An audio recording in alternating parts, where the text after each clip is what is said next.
Hey, it's Wednesday, time for another action figure adventures video here on SEO Toy Review. Today, Baby Skeletor and I are taking a look at two action figures from the G.I. Joe Collectors Club Subscription Figure Service 6. We've got Crosshair and Hardtop. Crosshair is a modern version of a 2000s character that was released during the new sculpt era of G.I. Joe when we had G.I. Joe vs. Cobra and Spy Troops and all that other stuff.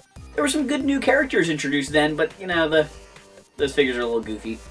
And then, of course, we've got Hardtop, the driver to the G.I. Joe Defiant spacecraft.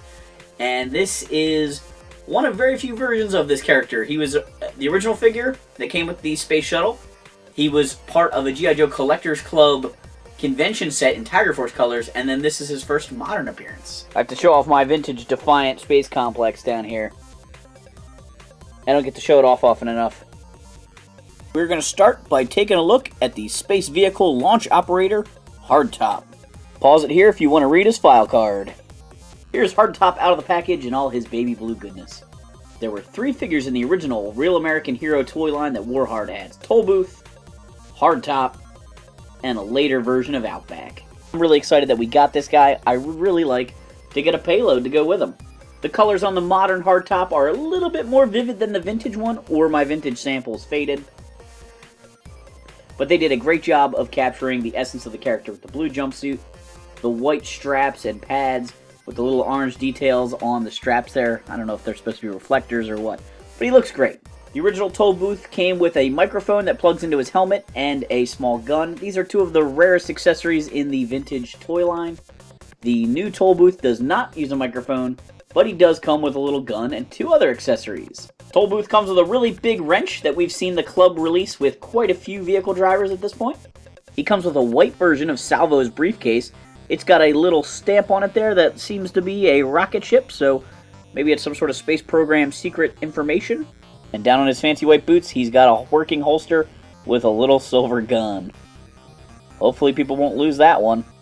The original Toll Booth isn't necessarily the greatest figure ever. His helmet's kind of too big for his head, but I always enjoyed the character, and I'm really glad we got this update.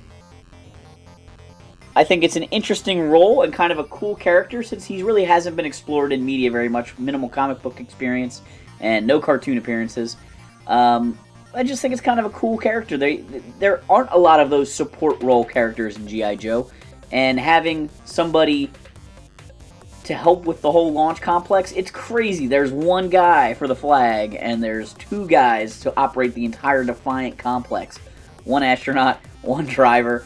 So I like those technical guys. I like Toll Booth, who drives a bridge layer around, you know, to help the other Joes get their jobs done. I like the medics. I like all those non-combat role characters. We never got a chef figure back in the day, but they had considered making a G.I. Joe chef at one point. They just gave kitchen duty to Roadblock. Next up, we're going to take a look at the designated Marksmen Crosshair. Pause it here if you want to read his file card. Here's Crosshair out of the package. I did not dig up his new sculpt era figure to show off in comparison. I'm not really sure where he's at, but he was one of my favorite figures from the new sculpt era. I remember having him in my college dorm room for quite some time. I picked him up at, probably KB Toys. That seemed to be the only place I was able to find toys that I had transportation to in college. The bus would take you up to the Park City Mall outside of Lancaster. He's a really good figure, and even to this day that figure holds up pretty well. Some of those guys had wonky proportions and things like that. I really liked Crosshairs, and I liked Agent Faces a lot as well from that era. But here we have this G.I. Joe designated marksman. He's a sniper, and this figure is pretty true to that character. He has his tan sweater on. He's got the green harness over top of that, which looks new, I think. It looks just like the one he wore. He's got the buoy hat. He's got a belt on that has a holster that works for a little pistol down there and some other details. Knee pads, camo pants, boots, the whole 9 yards. And then he comes with a knife and a case for his sniper rifle. So here's a closer look at the figure, and his buoy hat is removable.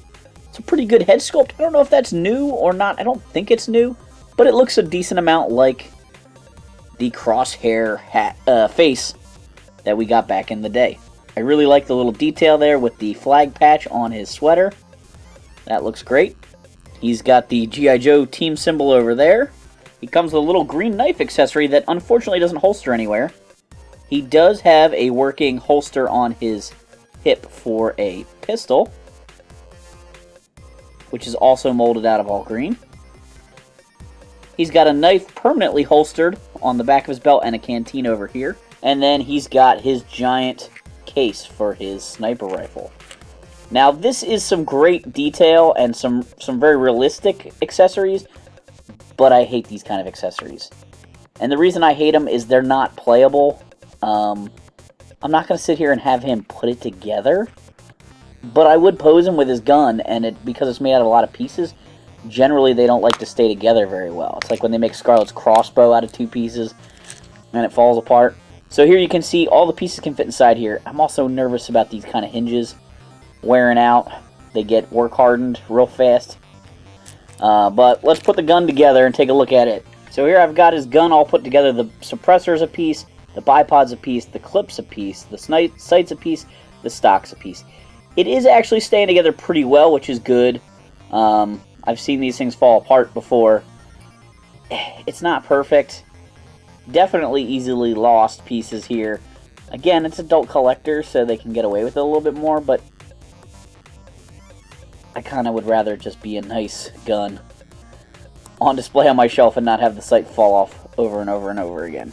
Even with all this modern articulation, Crosshair still can't move his head up high enough to lay down and still use his sniper rifle. So another point of frustration, I'm trying to pose him, and he can't hold this gun, like, at all.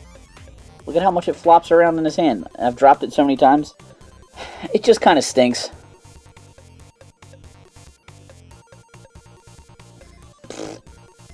Can he be a lefty? Oops, lost the stock. Nope. I know I'm a little critical on these figures sometimes, but they are sold at a premium price to collectors, and sometimes the stuff just isn't right. I love the look of both figures.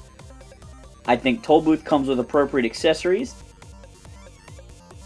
I think Crosshair comes with appropriate accessories as well, but they're just not functional. If he can't hold his gun, I don't want it. If the gun can't stay together, I don't want it. Give me a sniper rifle with a fatter handle that doesn't fall apart that he can hold. That's just kind of my honest critique, and I know the club isn't going to change because of me. A lot of people are so into that. You know, everyone got excited when Pursuit of Cobra Lowlight came with a bullet. Guess what? I lost the bullet immediately. I don't care. Give me good accessories that the character can hold on to. It's actually a complaint I have about this guy. Why was his mic a separate piece? It's just an invitation to lose the parts. But anyway, these figures are pretty cool. I do like the look of the figures. I am excited to see what else we get here, although these are 2 of my favorite figures from this subscription service already, and so we'll see what else we still get. But thanks for watching this Action Figure Adventures video. Do Hardtop a favor, hit that like and subscribe button.